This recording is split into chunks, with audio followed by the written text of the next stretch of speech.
ఎంతో టేస్టీగా ఉండే చేపల పులుసు మీరు తయారు చేసుకోవాలనుకుంటున్నారా? అయితే ఇంకెందుకు ఆలస్యం ప్రాసెస్ చూసేయండి. హాయ్ హలో ఫ్రెండ్స్, అందరూ ఎలా ఉన్నారు? మేమైతే చాలా బాగున్నాము. ఈరోజు నేనైతే చేపల పులుసు అయితే తయారు చేస్తున్నానండి. ఎప్పుడూ చేసుకునే విధంగా కాకుండా కొంచెం డిఫరెంట్గా చేద్దామని అయితే అనుకున్నాను.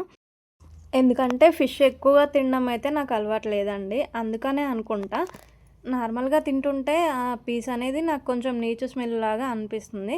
అందుకని చెప్పేసి ఆ స్మెల్ రాకుండా ఉండాలని చెప్పేసి ఈసారి అయితే ఇలాగ ట్రై చేశాను.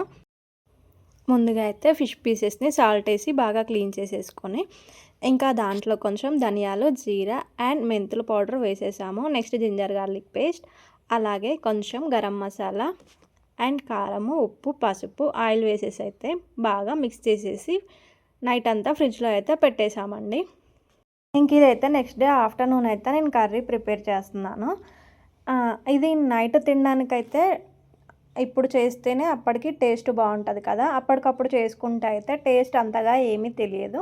అందుకని చెప్పేసి ఆఫ్టర్నూన్ అయితే కర్రీ చేసేసి నేను పక్కకైతే పెట్టేశానండి. టేస్ట్ అయితే చాలా సూపర్గా వచ్చింది. మీరు ట్రై చేయండి, ఎలాగొచ్చిందో కామెంట్ చేయండి తప్పకుండా. ఇంకా నెక్స్ట్ అయితే మ్యారినేట్ చేసుకున్న ఫిష్ పీసెస్ని అయితే తీసేసి ఇలాగైతే ఫ్రై చేసుకుంటున్నాను. ఇలాగ ఫ్రై చేసేసుకొని డైరెక్ట్గా కూడా తినేయచ్చు. ఎందుకంటే దాంట్లో మనం ఆల్రెడీ అన్నీ కలిపేసాం కదా. ఇలాగ తిన్నా కూడా టేస్ట్ బాగుంటుంది. నెక్స్ట్ అయితే ఇలాగ టర్న్ చేసుకొని ఇంకో సైడ్ అయితే ఫ్రై చేసేసుకోవాలి. మిగిలిన పీసెస్ అన్నీ కూడా ఇలాగే ఫ్రై చేసి అయితే పక్కన పెట్టేశాను. ఇంకొక బౌల్ తీసేసుకొని ఆయిల్ వేసి అండ్ జీలకర్ర అండ్ కొన్ని ఆనియన్ ముక్కలను అయితే నేను వేసేసి ఫ్రై చేస్తున్నాను. కొన్ని ఎందుకు వేసానంటే ఆల్రెడీ మనం ఫ్రై చేసుకొని గ్రైండ్ చేసేసుకున్నాం కదా.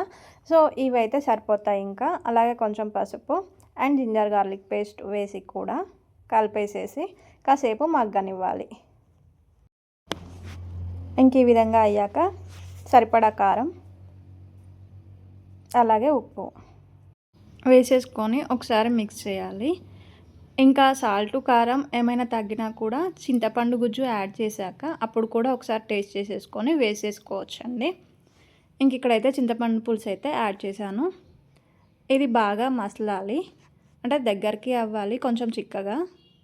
అప్పుడు మనం పీసెస్ని యాడ్ చేసుకోవాలి. పులుసు అయితే బాగా మరుగుతుంది. ఇప్పుడైతే నేను ఫిష్ మసాలా అయితే యాడ్ చేశాను. అలాగే కొంచెం చిక్కగా కూడా అయ్యిందండి. పీసెస్ని కూడా యాడ్ చేశాను. ఇలాగైతే యాడ్ చేసేసుకోవాలండి. వీటిని అయితే మనం కదపకూడదు. గరిట పెట్టయితే అస్సలు కదపకూడదండి. కాసేపు ఆగాక నిలువుగా కట్ చేసుకున్న పచ్చిమిర్చిని కూడా యాడ్ చేశాను. ఫైనల్గా అయితే కర్రీ రెడీ అయిపోయిందండి. మీరే చూస్తున్నారు కదా ఎంత కలర్ఫుల్గా ఉందో. టేస్ట్ అయితే చాలా బాగుందండి. ఒకసారి మీరు తప్పకుండా ట్రై చేయండి. అలాగే ఈ చిన్న వీడియోని లైక్ చేసి మా ఛానల్ని సబ్స్క్రైబ్ చేయండి ఫ్రెండ్స్.